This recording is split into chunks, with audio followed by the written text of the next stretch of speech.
सोमवती अमावस्या की पौराणिक एवं प्रचलित कथा। एक गरीब ब्राह्मण परिवार था। उस परिवार में पति पत्नी के अलावा एक पुत्री भी थी। वह पुत्री धीरे धीरे बड़ी होने लगी।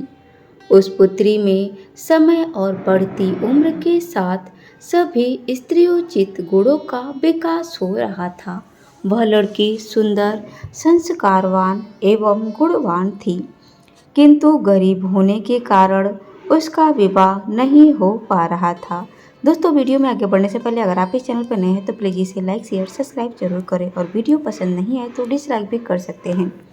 इससे पहले वाले वीडियो को आप लोगों ने अपना बहुत सारा प्यार दिया है। हमें उम्मीद है कि आप लोग इस वीडियो को भी अपना बहुत सारा प्यार देंगे। एक दिन उस ब्राह्मण के घर एक साधु महाराज पधारे। वो उस कन्या के सेवा भाव से काफ़ी प्रसन्न हुए। कन्या को लंबी आयु का आशीर्वाद देते हुए साधु ने कहा कि इस कन्या के हथेली में विवाह योग्य रेखा नहीं है। तब ब्राह्मण दंपति ने साधु से उपाय पूछा कि कन्या ऐसा क्या करेगी उसके हाथ में विवाह योग्य रेखा बन जाए।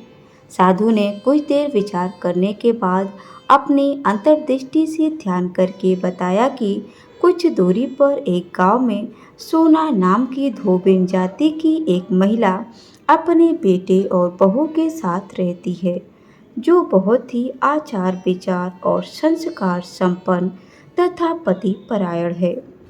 यदि यह कन्या उसकी सेवा करे और वह महिला इसकी शादी में अपने मांग का सिंदूर लगा दे, उसके बाद इस कन्या का विवाह हो तो इस कन्या का वैधव्य योग मिट सकता है। साधु ने यह भी बताया कि वह महिला कहीं आती जाती नहीं है। यह बात सुनकर ब्राह्मणी ने अपनी बेटी से धोबिन की सेवा करने की बात कही।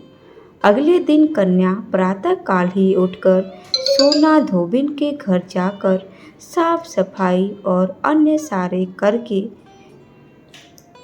काम करके अपने घर वापस आ जाती। एक दिन सोना धोबिन अपनी बहू से पूछती है कि तुम तो सुबह ही उठकर सारे काम कर लेती हो, पता भी नहीं चलता। बहू ने कहा, माँ जी, मैंने तो सोचा कि आप ही सुबह उठकर सारे काम खुद ही खत्म कर लेती हैं। मैं तो देर से उठती हूँ।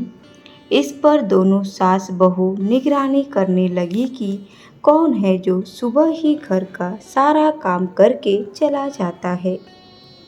कई दिनों के बाद धोबिन ने देखा कि एक कन्या मुंह अंधेरे घर में आती है और सारे काम करने के बाद चली जाती है। जब वह जाने लगी तो सोना धोबिन उसके पैरों पर गिर पड़ी। पूछने लगी कि आप कौन हैं और इस तरह छुपकर मेरे घर की चाकरी क्यों करती हैं। तब कन्या ने साधु द्वारा कही गई सारी बात बताई। सोना धोबिन पति परायण थी, उसमें तेज था, वह तैयार हो गई।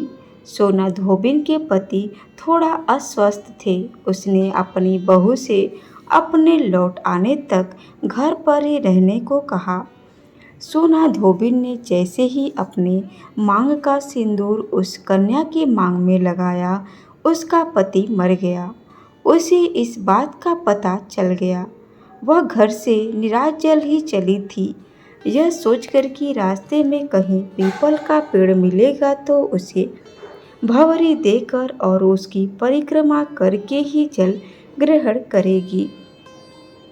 उस दिन सोमवती अमावस्या थी। ब्राह्मण के घर मिले पुए पकवान की जगह उसने ईंट के टुकड़ों से 108 बार भंवरी देकर 108 बार पीपल के पेड़ की परिक्रमा की और उसके बाद जल ग्रहण किया।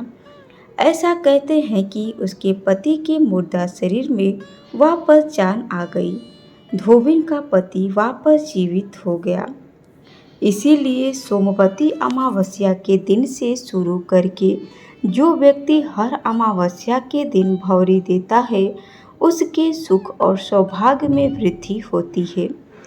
पीपल के पेड़ में सभी देवों का वास होता है, अतः जो व्यक्ति हर अमावस्या को न कर सके वह सोमवार को पड़ने वाली अमावस्या के दिन 108 वस्तुओं की भौरी देकर सोना धोबिन और गौड़ी गणेश का पूजन करता है, उसे अखंड सौभाग्य की प्राप्ति होती है। ऐसी प्रचलित परंपरा है कि पहली सोमवती अमावस्या के दिन धान, पान, हल्दी, सिंदूर और सुपारी की भौरी दी जाती है।